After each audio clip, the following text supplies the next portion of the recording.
নমস্কার। আজ আমরা এমন একজনকে নিয়ে আলোচনা করব যার প্রভাব হাজার হাজার বছর ধরে আমাদের শিল্প, সাহিত্য ও চিন্তাধারায় একেবারে গভীরভাবে মিশে আছে।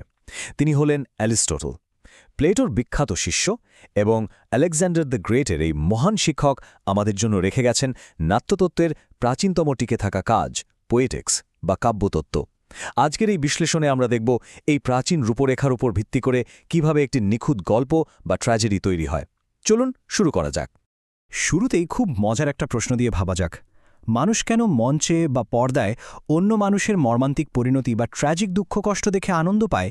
মানুষের স্বভাবের এই অদ্ভুত বৈপরীত্য সত্যি ভাবার মতো। আমরা টাকা খরচ করে এমন গল্প কেন দেখি যা আমাদের কাঁদায় বা ভয় দেখায়? এর উত্তর খুঁজতে আমাদের ফিরে যেতে হবে প্রাচীন গ্রিসের মাটিতে। ঠিক আছে, চলুন গভীরে প্রবেশ করা যাক। আমাদের আজকের আলোচনার মূল বিষয়গুলো হল ট্র্যাজিক শিল্পের পক্ষে যুক্তি, ট্র্যাজেডি ও ক্যাথারসিস, ট্র্যাজেডির ৬টি অংশ, নাটকের গঠন এবং ট্র্যাজিক নায়কের পতন। ১ নম্বর, ট্র্যাজিক শিল্পের পক্ষে যুক্তি বা ডিফেন্ডিং দ্য ট্র্যাজিক আর্ট। ইতিহাস এবং দর্শনের অন্যতম বিখ্যাত একটি বিতর্ক হল গুরু প্লেটো এবং শিষ্য অ্যারিস্টটলের মধ্যকার দ্বন্দ্ব। প্লেটো ভাবতেন শিল্প বা কবিতা হল বাস্তব থেকে অনেক দূরের একটি অবাস্তব বিভ্রম, যা মানুষকে দুর্বল এবং অতিরিক্ত আবেগপ্রবণ করে তোলে। কিন্তু অ্যারিস্টটল এর তীব্র প্রতিবাদ করেন।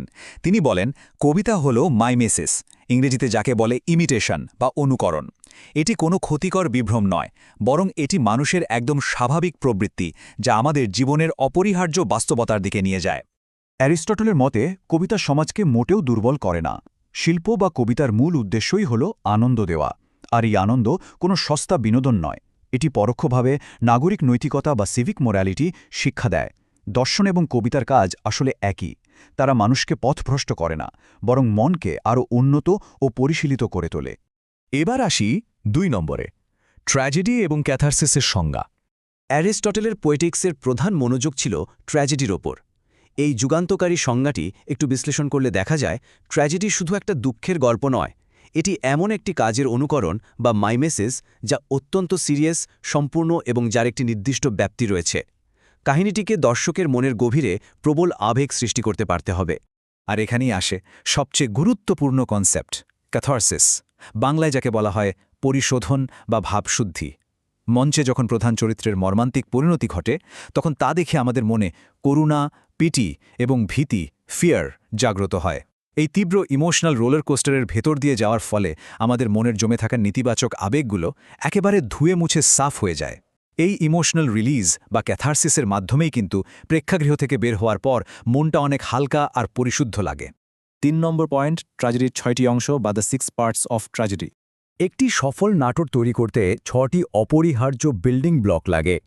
প্লট বা কাহিনী, যাকে বলা হচ্ছে মেথোস, চরিত্র, এথোস, চিন্তা, থট, ডিকশন বা সংলাপ, ডিকশন, সুর, মেলোডি এবং দৃশ্যসজ্জা, স্পেকটেকল। আর সবচেয়ে চমকপ্রদ ব্যাপার হল অ্যারিস্টটলের মতে প্লট বা মিথোস হল নাটকের প্রাণভোমরা, সবচেয়ে গুরুত্বপূর্ণ অংশ। চরিত্রের অবস্থান এর ঠিক পরে। চলুন যাই ৪ নম্বরে, একটি নাটকের গঠন। একটি গল্পের কাঠামো কিভাবে ধাপে ধাপে তৈরি হয় সেটা দেখা যাক। মূলত এটি 5টি অঙ্কের বা 5 অ্যাক্ট জার্নি। প্রথমে অ্যাক্ট 1 বা সূচনা, এক্সপোজিশন, তারপর অ্যাক্ট 2 বা কাহিনীর বিকাশ, গ্রোথ, এরপর অ্যাক্ট 3 বা ক্লাইম্যাক্স, এরপর আসে অ্যাক্ট 4 বা রেজলিউশন, যেখানে জট খোলা শুরু হয়। সব শেষে পঞ্চম অঙ্কে আসে সমাপ্তি।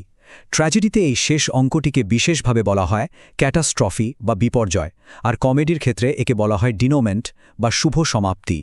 ৫ নম্বর, ট্র্যাজিক নায়কের পতন বা দ্য ট্র্যাজিক হিরোজ ডাউনফল। একজন নায়কের পতনের জন্য নির্দিষ্ট কিছু গ্রিক পরিভাষা আছে। প্রথম শব্দটি হল হ্যামার্শিয়া। ইংরেজিতে একে বলে ট্র্যাজিক ফ্ল বা এরার অফ জাজমেন্ট, বাংলায় চারিত্রিক দুর্বলতা বা মারাত্মক ভুল। এটি ইচ্ছে করে করা কোনো অপরাধ নয়, বরং অজ্ঞানতা বা নিজের অজান্তে করা কোনো ভুলের ফলাফল। বিষয়টি সহজভাবে বোঝার জন্য গ্রিক নায়ক এডিপাসের গল্পটি ভাবুন। পথে এক তুচ্ছ তর্কে জড়িয়ে অজ্ঞানতাবশত তিনি এক বৃদ্ধকে হত্যা করেন। ওই মুহূর্তে কাজটিকে খুব একটা সিরিয়াস মনে হয়নি, তাই না? কিন্তু এই একটিমাত্র ভুল বা হ্যামার্শিয়াই পরবর্তীতে এমন এক ভয়াবহ ট্র্যাজিক চেইন রিয়াকশন তৈরি করে যা পুরো রাজ্যকে ধ্বংস করে দেয়। হ্যামারশিয়ার পরের ধাপটি হল পেরিপেটিয়া, এর মানে হল রিভার্সাল অফ সার্কামস্ট্যান্সেস বা পরিস্থিতির হঠাৎ পরিবর্তন। এটাই গল্পের সেই মেগা প্লট টুইস্ট। ক্লাইম্যাক্সের পর যখন সত্য সামনে আসতে শুরু করে, ঠিক তখনই এই পেরিপেটিয়া ঘটে। চোখের পলকে নায়কের ভাগ্য সুদিন থেকে চরম দুর্দিনের দিকে মোড় নেয়। এরপর আসে অ্যানাগনারসিস, অর্থাৎ মোমেন্ট অফ রেকগনিশন বা সত্য উপলব্ধি করার মুহূর্ত। পেরিপেটিয়া এবং অ্যানাগনারসিস প্রায় একসাথে ঘটে। চূড়ান্ত বিপর্যয়ের ঠিক আগে প্রধান চরিত্র হঠাৎ করে নিজের সেই ভয়ঙ্কর ভুলটা বুঝতে পারে। আবার সেই ইডিপাসের গল্পে ফেরা যাক।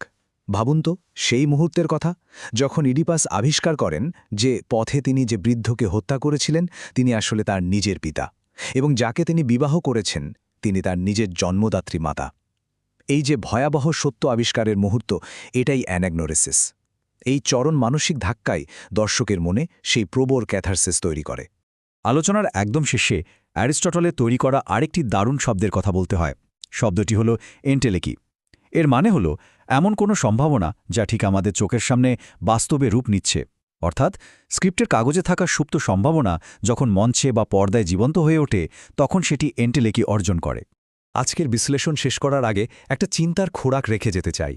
এই যে 2000 বছরের পুরনো একটা গ্রিক ব্লুপ্রিন্ট, যা আজও আমাদের আধুনিক সিনেমা বা সিরিজের প্রতিটি ইমোশনাল বিট নিয়ন্ত্রণ করছে, তাহলে আমাদের সমসাময়িক গল্পগুলো কি সত্যিই নতুন, নাকি সেগুলো আসলে আধুনিক পোশাক পরা সেই পুরনো প্রাচীন ট্র্যাজেডিগুলোই? একটু ভেবে দেখবেন। আজকের এই আয়োজনের সাথে থাকার জন্য অসংখ্য ধন্যবাদ।